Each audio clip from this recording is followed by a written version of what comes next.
مړې پکې راشي بیا الک مړ شي او بیا څلور ورځې جی خخ کړی او بیا څلور ورځې پس دی پیدا شو بیا د جنۍ ورته ویل چې مال خپل خاوند را پیدا کړي نو دی ویل چې اوس هم شرموم تاڼې ته به ځم زه به خلک خبروم تاڼه کې به راپورټ کوم د هغې باوجود دی نه ویشته خو د هغې باوجود چې دی ویل چې دا اوس هم شرموي نو بس راشه دا اوله د لور ورته ویلي چې زما خاوند د شهزاد څه کو نو هغه ورته ویلي چې هغه هم قتل کړی دی نو بس دی په مخ سر را باندې کړي دی او دومره یې کچه کړی او دومره یې خراب کړی او دومره یې پړسولی چې بس زه خو نور خفه نیم مړ کړی به او دوه درې ډزه به یې ویشتې و ما ته به یې رینګ کړی او زه بیا هم پښتون یم دا پښتانه نه دي نیکه ماما په وینا باندې تمانچې راویسته زما مور دوه ډزې وویشته. قدرمنو سلامونه مو واخلئ صابر جان یم تاسو ګورئ پی کې سټار افیشل. قدرمندو کتونکو څنګه چې تاسو ته پته ده زمونږ په معاشره کې د بدامنۍ ورځ په ورځ سیوا کېږي او خوا کې راسره کاکاجي ناست دی او راسره بل سپین ږیری هم ناست دی. په کږوله کې یو واقعه شوې ده چې دغه واقعه د خوښې په واده باندې شوې ده او د واده هم داسې 18 کاله کېږي او بیا هغې نه پس چې کوم دی نو د سړی وجلی کېږي ښځه چې کوم دی وجلی کېږي دا پوره واقعه د کاکاجي نه اورو او دوی به راسره خپل تعارف هم وکړي. السلام علیکم جی. وعلیکم السلام. کاکاجي نوم مو څه دی؟ جاوید اقبال. او دا چې کومه واقعه شوې ده دا الک قتل شوی دی دا الک ستاسو څه کېدو؟ دا جی زما مشر زوی دی. ښه دا واقعه څه وه؟ دا جی بس دی په خوښه واده کړی او څو کاله مخکې؟ تقریبا 15 کاله مخکې. ښه او روغه یې نه وه شوې 18 کاله تقریبا او د هغې نه وروسته بیا روغه کړې ده او هم له ما نه یې خفیا کړې زه ترې خبر هم نیم قرآنونه قسمونه هم دوی کړي دي خپلو کې یو بل سره ښه مړي ژوندي به یې کول ښه ټولو سره سانډوانو سره اخینو سره اوښیانو سره دا اوښې ورسره په کراچۍ کې مو زه وله په خپله تللی وم هلته هم د نوکر کړی و په کپنۍ کې 15,000 به یې تنخوا اخسته دې بچو سره به یې زما د نسو سره به یې داسې مینه کوله چې داسې خپل مور پلار هم نه کوي. دې ماما یې ما په خپل هر څه لیدلي دي ما ورته هغه وخت کې هم د ډنه ډېرې ښایسته ښایسته دواګانې کړي دي جامې به یې وله وروړې کپړې به یې وله وروړې پارک ته به یې وله چکر ورکولو داسې دار مدار به یې کولو چې داسې ښځه خاوند هم نه کوي. نو بیا څه داسې خبره راغله چې دې حد ته خبره راورسېده؟ نو بس دې د زوی زما داسې و چې هغه دومره په مینه کې مست کړی و چې د خپل مور پلار مینه تېره کړې وه. او دی به اوسېدو په کراچۍ کې؟ دی اوسېدو په کراچۍ کې او دا اوښې یې بوتلې و دی ورسره و هلته ښه بل یو اوښې و هغه بار ملک و هغه سره په وړیو کال خبرې کولې زه خو په دې بډو مډو نه پوهېږم خو ما په خپل هم لیدلي دي ورسره ما په خپل هم خبرې کړي دوا سلام مې ورته کړي دي دوا مې ورته کړې د هغه بار ملک والا سره خو نور ورسره لکه میلو شوی نه یم. او دا کشر خو دته خو مال څنګه خپلو بچو ته دوا کوله داسې دوی سره ځکه چې ډېر دار مدار د ما د دې نسانه کاکاجي دا راته ووایه چې تاسو څنګه وایئ چې ده سره ډېره زیاته مینه کوله او ماشومان به پارک ته هم بوتله بیا دې د ده په مینه کې دلته کږې ولې ته راغلې؟ او جی دا کږې ولې ته نه په بډبیره کې وله کور نیولی و هغه کور ما لیدلی هم و هغه کور مې لیدلی و دا اوس تنې کور مې نه دی لیدلی و هغه کور مې لیدلی و. څومره وخت د بیا دلته تېر کړو؟ تقریبا 3-4 میاشتې بډبیره کې تېرې کړي دي او د بډبیر نه وروسته اوس دا راته پته نه لګي چې 2 میاشتې وشي او که 3 میاشتې وشي بیا دلته ولا چېرته کې د باړې غاړه کې احمد خیلو سره کور نیولی دی پرون یې مونږ له سامان پردو خلکو وروړو ما کور لیدلی اوس هم نه دی. نه بیا سی حساب وشو چې دغه باړې غاړې ته دغه راوړه کډه یې راوړه الک کله نه غیب شو؟ جی الک 4 ورځو نه اغوا شوی و. 4 ورځې اغوا و بیا 4 ورځې موبایل هم ترېنه اخیستی دی کور والا نه هم وله سیمونه میمونه اخیستي دي او د ده نه هم موبایل اخیستی دی دې زما انګور به رنګونه کول او جړل به دې نڅا نڅو د ماشومانو به جړل چې زمونږ پلار څه شو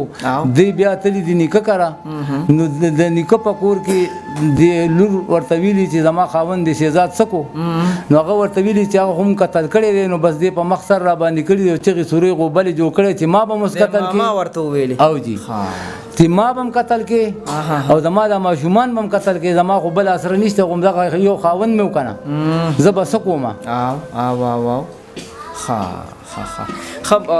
کاکاجي را سره هم ناست دی. کاکاجي د الک څو بچي دي؟ د دې جی 3. او تاسو د هغه څه کېږي؟ زه 3 مجي. تاسو یې 3 بچي دي نو اوس چې د اجنې هم قتل شوی ده؟ او جنې هلک 4 ورځې مخکې قتل شوی دی جنې په 4مه ورځ قتل شوی وه هغه هم د قتل کوله نه خو دوی ویل چې زه به تاسو شرموم زه به پولیس ته وایم چې زما خاوند یې مړ کړو نو په دې وجه هغه قتل کو جنې هم قتل کا صحیح دا راته ووایه چې د ماشومان څه وایي ماشومان نو ماشومان دي د دې خو بل سره نشته به دغه پلار سره وی پلار لاړو او د دې پلار د غریبي رشکه چلی د رشکې ډرایور بسې بچي د دې درې دا چې کوم ناست دی دا بچي دي یو زوی دی دا دوه لوریانې دي تاسو غوښتنه څه کوئ اوس موږ دا غوښتنه کوو چې بس زموږ سره د انصاف وشي او دا خو انصاف تاسو دا انصاف چې وروره داسې قانوني سزا میلو شي صحیح دا ته قانوني سزا میلو شي دا به څه کوي دا خو وروره بس واده په خپله خوښه کوي او بیا د خر کور کې اوسئ 4-5 کاله کله کور نه بهر کو کله کوارټرونو سو کله په کور کې ځان سره وساوه او دغه باوجود وروره بیا ته داسې کار وکړه صحیح دا مکمل ظلم دی موږ سره د انصاف وشي نو راپورټ شوی او جی راپورټ شوی دی او جی مونږه انصاف غواړو مونږ نه دشمنی کولې شو نه دشمنی کوو د رسکې ډریوران یو غریبانان یو پایا کې عزت کې حق کالاله ګټو کا پوره مو ګټل سپور خرو شکر په باسو کا پوره ګټونو پوره شکر په باسو دا نه دا ماشومان پاتې شو دی له الله ور کوي خو زه خپه صرف په دې مچ ما د خپل زوی پیژندلې په کلمه کې اوس هم دی چې دا زما شهزاد زوی دی داسې خراب کړی و داسې بوی ته تلو چې څوک ولا نږدې نشو راتلی دومره پړسېدلی و لکه چې څومره میخه غټی نه مې شکل پیژندلې نه مې خپې پیژندلې دي خو پان به یې خوړو په کراچۍ کې ډېر وخت تېر کړی نو غاښونه یې سرو نو مونږ صرف د غاښونو نه پیژندلې دی کاکا جي تاسو ته پته څنګه ولګېده چې دا دلته پروت دی او جی دا ماته هغه سخرې رنګ وکړو چې راشه پلانکي ځای کې مې 2 لارو کې غورځولې دی او راشه خپل مړی دی سنبال کا او مونږ به خپل سنبال کو نو ما ورته په جواب کې دا ویلي چې دا تاسو ځان ته پښتانه وایي دومره 4-5 کاله تاسو ځان سره اوسولو تاسو سره اوسېدئ نو دا که هر څه دي نو تاسو غروغه شوې د شناختي کارډ هم وله جوړ کړی دی او مړي ژوندي ورسره کوئ قوریانې تروریانې ورکړه راځي هغه مور د شهزاد مور بیماره د شوګر او سترګې هم ړندې دي ګردې هم خرابې د هغې تپوس له ورسره خویندې راغلي دي دا په خپله راغلي دا اوښې راغلی دی یو ځل نه شل ځل مونږ سره یې روټۍ چای خوړلي دي ګپ شپ یې لګولې دی ښه دواګانې مونږ هم زه سپین ږیری یم مشر یم ښه دواګانې مې ورته کړي دي ولې چې مونږ سره په مخامخ یې ډېر ښایسته عمل و دې زما نه سانه څو سره بیا ښایسته ژوند تېرولو نو ما ته د یو موبایل نه رنګ شوی دی نمبر یې راسره دي ما په تاڼه کې سچو صاحب لم ورکړي دي بیا د بل موبایل نه رنګ شوی دی دواړه پلار وزوي دي د بل موبایل نه شوی دی چې راشه پلانکي ځای کې دی مونږ پسې د شپې په موټر سایکل لاړو ټولې لارې کوڅې مو کتې پیدا نه شو بیا چې کور ته رالو مې اوښې ته رنګ وکړو چې هلکه دا پلار دې داسې خبره کوي نو هغه ما ته جواب کوي چې ما ته خو پته نشته او ما وی چې بچې ته معلومات وکړه چې ما ته پته ولګي چې کوم ځای کې دی چې مونږ یې وروړو مونږ ورپسې لاړو مونږ پیدا نه کړو نو د هغې نه وروسته بیا تقریبا 2-2:30 بجې مونږ لاړو ځان سره مو وسلې هم واخیستې 5-6 کسان او هلته کې ټول علاقه هم خبر کا او هغه علاقه هم ټوله وکته بیا هم مونږ نه دی پیدا کړی سهار چې مونږ مونځ وکړو تاڼې ته لاړو په دې کې 4 ورځې تېرې شوې او جی 4 ورځې پکې تېرې وې چې سهار مونځ وکړو او مونږ لاړو د چوکۍ سره راته یو کس تمرین د کږې ولي وکړو هغه راته وویل چې یو لاش پروت دی خو ما ته پته نشته چې څوک دی د پیژنګلو نه دی او ما لیدلی هم نه دی خو لاش پروت دی نو بس به ما باندې تیاره راغله مخ سر مې ځان له والوټه کولو او پولیس والا چار دیخي د سیټو صاحب دې مو الله آیا وساتي عزت وساتي بچي دي الله نیکان کې په شړک پړک کې څوک پسې ول جامو کې او صرف کمیس اچولې او چا رنګونه مو کو را سره شړک پړک کې په ټوډي کې مخ کې کېنولم او په داسې سپیډ کې لاړو سړی هم را پیدا کو او سړی چې ما ولیدو په ما بیا هم تیاره راغله هغه ټولو خلکو ته پته ده چې په ما تیاره راغله بیا زه په ځان نومه ما اوسه پورې م زه درته بیا هم کلمه تېروم چې لا اله الا الله محمد رسول الله که اوس هم زما دا مینه ماتېږي چې زما دا زوی مړ دی ما پیژندلی نه دی نو چې زه یې پیژنم نو ما به څنګه مینه ماتېده او دومره یې کچه کړې او دومره یې خراب کړې او دومره یې پړسولی چې بس زه خو نور خفه نیم مړ کړی به او 2-3 ډزه به یې ویشتې ما ته به یې رنګ کړی او زه بیا هم پښتون یم دا پښتانه نه دي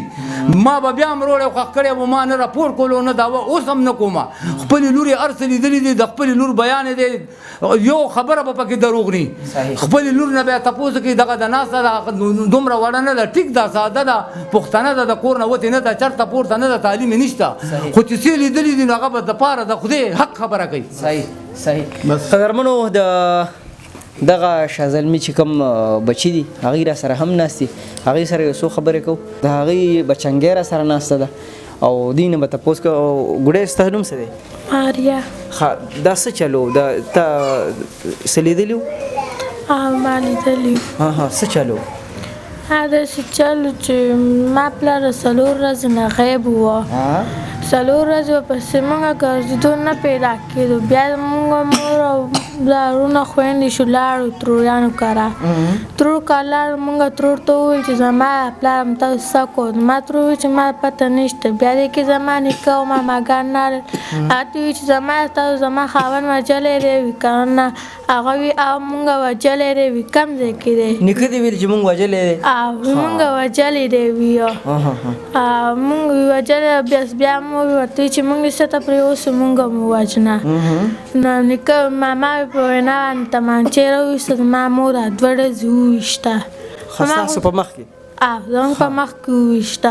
بس په ما تیاره راغله په سترګو باندې زه خو پرېوتم لاندې په چې کله اوښکې رالم دا 3 دا ورورو خویندې وي ځان سره کړو موږ د هغه ځای نه راوتښتېدو هلته منډې وهلې رشقه هم راغله مخې له رشقې کې کېناست دلته راورسېدو موږ نیکه بیا هلته کېو نو ده بیا هغه رشقې والا له پیسې ورکړې ما دې نیکه ته وویل چې زما پلار دغه شان غیب زما مور هم ویشته زما پلار هم ویشتی دی صحیح او هغې نه مخکې تا ته مور څه ویلي وو چې یاره ماما چې کوم دی نو ښه دی ښه نه دی یا تاسو سره د ماماګانو لګېده که نه لګېده ماماګانو سره لګېده هغې سره لګېده ښه راتللو تللو تروریانې به مې راتلې ټوله که راتللو ښه نو د هغې نه مخکې داسې خبره شوې وه چې یاره ماما یې چېرته جنګ کړی وي مور سره څه خبره داسې شوې ده که نه نه داسې جنګ منګ خو نور راغلی ها بس صرف دغه تپوس چې مور ورته وکړو چې یاره زما خاوند دې څه کو نو هغې چې ورته وژلی دی نو هغې نه پس چې کوم دی نو بیا هغې له غوسه ورغلې ده ها بیا هغه ویشتې صحیح نو ته څه ویل غواړې لکه ته څه غوښتنه کوې دا غوښتنه کوم چې بس زما نیکه له او ماماګانو له سزا دې ورکړي ها قدرمنو دا وړه ماشومه ده او دی چې کوم دی دغه واقعه سړی وویني یقین وکړه چې زموږ په مخ کې ډز وشي نو موږ نه هغه 3 ورځې هېرېږي نه دوی په مخ کې چې کوم دی نو هغه مورې ولې ویشتې ده نو دی نه به څنګه هېرېږي او دا د دې په خبرو کې زه چې وګورم نو د دې په خبرو کې اوس هم هغه یاره شته دی چې د دې په مخ کې ډز کېږي او د دې په مخ کې یو مورې وژلی کېږي د دې خبره چې یاره په ما باندې تیاره راله دا بیا وایي چې زه لا بیا په هوش کې هم رالم داسې دا بیا هم ډېره بهادره ده چې په هوش کې راله ډېر خلک داسې دي چې هغوی په هوش کې اډورانه شي هغوی هسپتال ته یوسي او بیا دا 2 ماشومان چې کوم دي دا هلک او دا چې کوم دا ورسره دا خور دا د هغه ځینه بیا دي په رشقه کې راغلي دي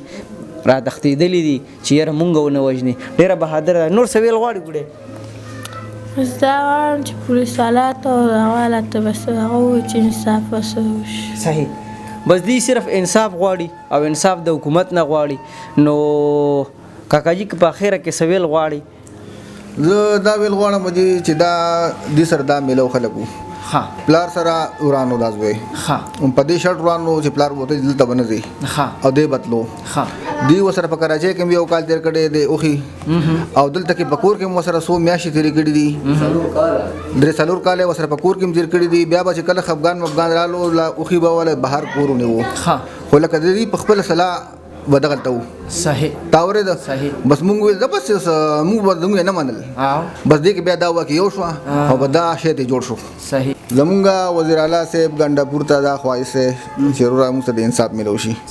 دا کم ظلم دی چې 18 کاله مخکې 14 کاله مخکې واده وشي بیا بچي وشي او بیا ورسره میلو شي خپلو کې قسم که تسلیم وکړي پلار ته خبر نه او میل ملاپي مړی ژوندی وي او بیا پکې داسې روله راشي مړی پکې راشي بیا هلک مړ شي او بیا 4 ورځې خښ کړی او بیا 4 څلور ورځې پس دی پیدا شو بیا د جنۍ ورته ویل چې مال خپل خاوند را پیدا کړي نو دی ویل چې اوس هم شرموم تاڼې ته وځم زه به خلک خبروم تاڼه کې به راپورټ کوم د هغې باوجود دی نه ویشته خو د هغې باوجود چې دی ویل چې دا اوس هم شرموي نو بس راشه دا اوله ګنې دا خفیات ورسره دا لږ دی غیبولو صحیح قدرمنو بس دی خپله غوښتنه کېښه چې څومره هم اعلی چارواکي دي په دې باندې د ایکشن واخلي او دوی ته د انصاف میلو شي چې هر چېرته اوسي الله هم خوشحاله ساته تل بریالي اوسي تل وي الله په امان